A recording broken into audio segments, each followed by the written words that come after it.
استودیو زهرابی.ir استودیو زهرابی.ir من و این همه شراب، این جماعت خراب، به تو می نگرم از دور. استودیو زهرابی وارد با ناز شد، مردیم و عشق آغاز شد، به تو می نگرم از دور. استودیو زهرابی سوادی ندارم، نیست من در توانم که بخوانم از آن چشمان تو راز تو را. تلخم همچو شراب، تو ببین حال مرا، قدحی پر بکن سر بکش جان مرا. ای عاشق شده این دل، بگو تو میرسی کی که من همیشه مستم. آینه که فردا در تو بینم خودم را، همینم که هستم. هی عاشق شده این دل، بگو تو میرسی کی که من همیشه مستم.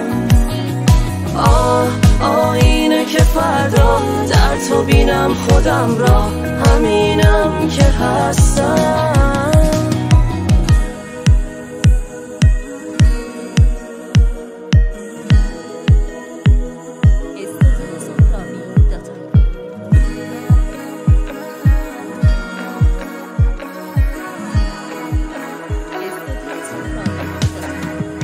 نفس میکشم به هوای تو، دلم میره من برای تو، برای تو.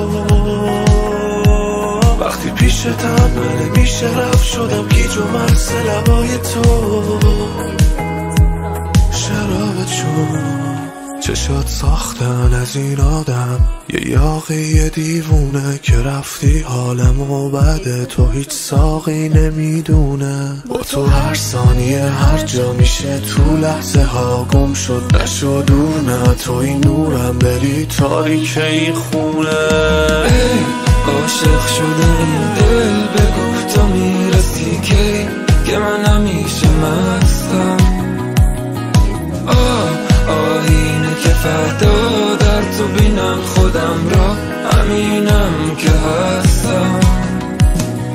ای عاشق شده این دل، بگو تو میرسی کی که من همیشه مستم. آینه که فردا در تو بینم خودم را، همینم که هستم. استودیو زهرابی.ir